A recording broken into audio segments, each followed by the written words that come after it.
ఓం మహాగణాధిపతయే నమః. ఓం గురుభ్యో నమః. ఓం శ్రీమాత్రే నమః. అరుణాం కరుణాతరంగితాక్షీం ధృతపాశాంకుశపుష్పబాణచాపాం అనిమాదివిరావృతాం మయూకైః అహమిత్యేవ విభావయే భవానీం. శ్రీమాత్రే నమః.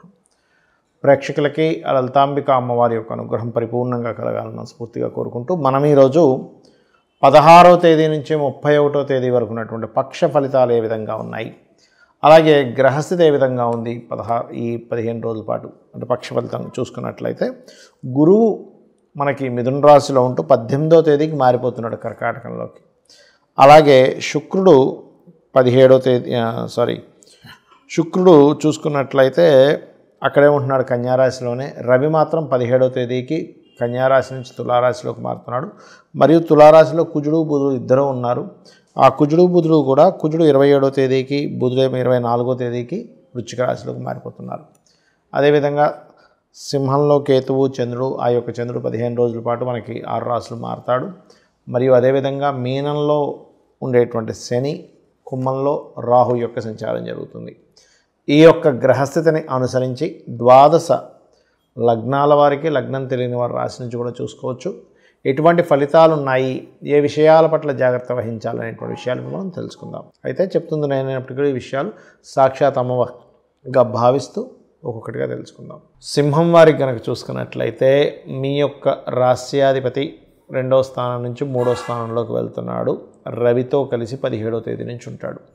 మరి 3వ స్థానం అనేటువంటిది పరాక్రమ స్థానం కాబట్టి ధైర్యంగా మీరు ఏదైతే పనులు ప్రారంభిద్దాం అనుకుంటారో ఆ యొక్క పనులు ధైర్యంగా చేస్తారు. కాకపోతే ఎంతైనా కానీ లగ్నంలో ఉన్నటువంటి కేతువు కొంచెం విచిత్రంగా కన్ఫ్యూజన్లో ఉంచుతూ ఉంటాడు, గుర్తుపెట్టుకోండి. అలాగే మరొక విషయం ఏంటంటే, ఇక్కడ ఈ కేతువు లగ్నంలో ఉన్నప్పటికీ 3లో ఉండేటువంటి రవికుజులు కొంచెం ఏదైనా డీల్స్ అంటే ఏదైనా భూమికి సంబంధించిన డీల్ చేయడం ద్వారా కూడా ధనయోగం అనేటువంటిది ఉంటుంది.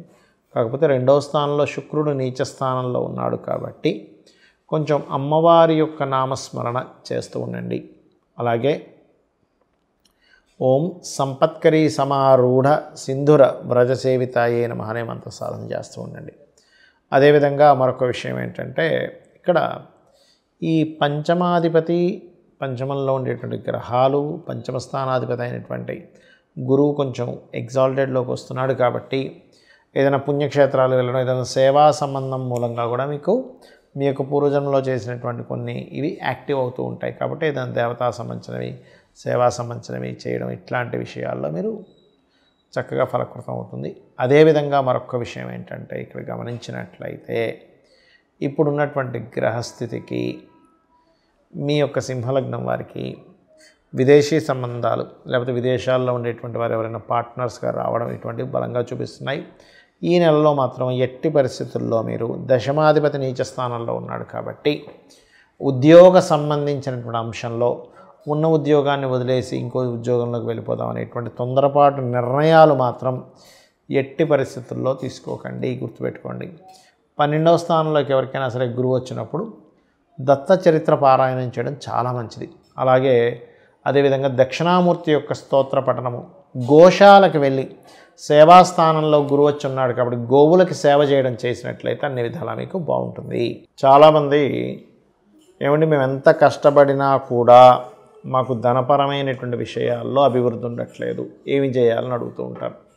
ఇక్కడ 3 అంశాలు ప్రధానంగా. ఒకటి, మీ యొక్క జన్మజాతకంలో ధనాధిపతి లక్ష్మీ స్థానాలను కొని ఉంటాయి. ధనాన్ని ఇచ్చేటువంటి ధనస్థానం. అలాగే మీ ఆలోచనలు మీరు ఎక్కడైనా నిర్ణయాలు తప్పు తీసుకుంటున్నారా, ఆ నిర్ణయాల వల్లే మీకు ధన సంబంధించిన ఇబ్బంది తగ్గుతుందా అని చెప్పేది పంచమ స్థానం. పూర్వజన్మ పుణ్యాన్ని బట్టి వచ్చేటువంటి ధనయోగం ఉంటుంది, అది 9వ స్థానం.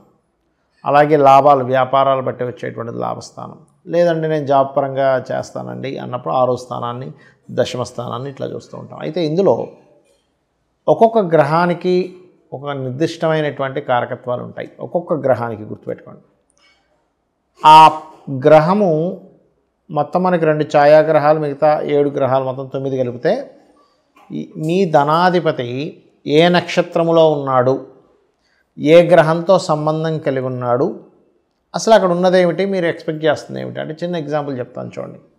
మనం చక్కగా మామిడికాయకి సంబంధించి మామిడి చెట్టుకు సంబంధించిన ఒక టెంకని పాతాం. అదేమైంది, పెద్ద అయింది, వృక్షమైంది, మొత్తం మామిడి పళ్ళు ఇస్తుంది.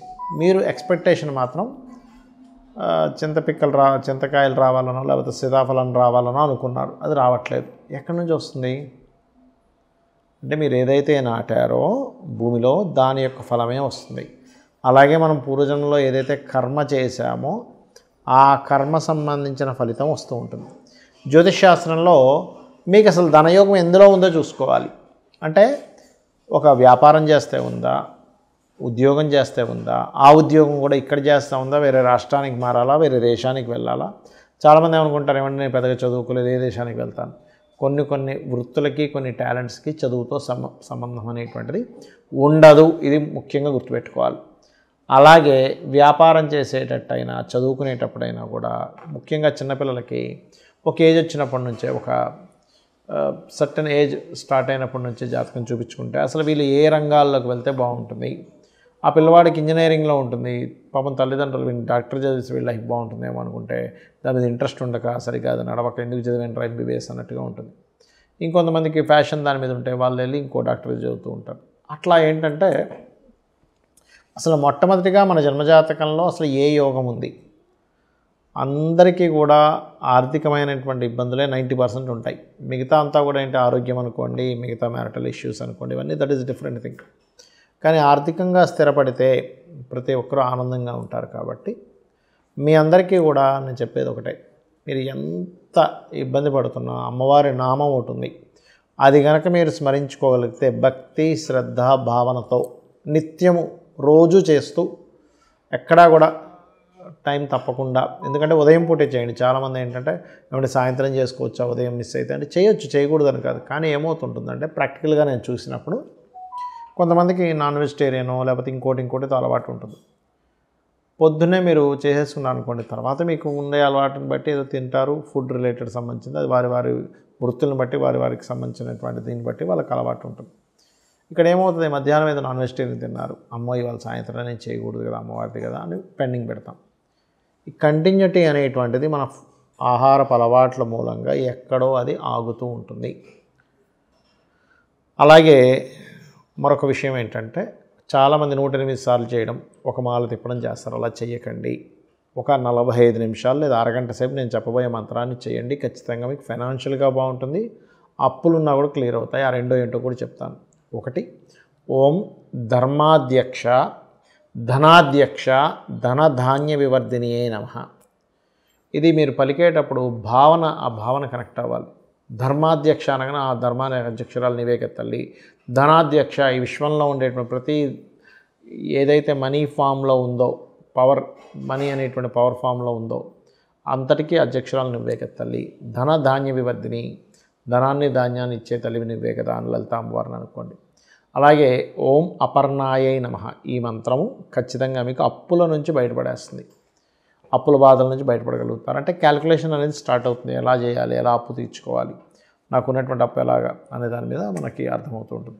ఈ 2 నామాలు రోజు చేయండి. 100% మీకున్నటువంటి అప్పులు తగ్గడము, మీకు ఫైనాన్షియల్గా గ్రోత్ పెరగడం జరుగుతుంది. మీరు అనుకోవచ్చు ఏమండి ఇవన్నీ నేను ఇంట్లో కూర్చుంటే చేస్తే అవుతుంది. ఇంట్లో కూర్చుంటే చేయడం కాదు, మీ పనులు మీరు చేసుకుంటూ మీ ప్రయత్నాలు మీరు చేస్తే ప్రయత్నమే భగవంతుడు, ప్రయత్నమే అమ్మవారు. గుర్తుపెట్టుకోండి, ప్రతి ఫామ్లోని ఒక్కొక్క రూపంలో ఎనర్జీ రూపంలో అమ్మవారు ఉంటుంది. ఇది మీరు చేసి మీ అందరూ తరించాలని మనస్ఫూర్తిగా కోరుకుంటూ శ్రీమాత్రే నమః.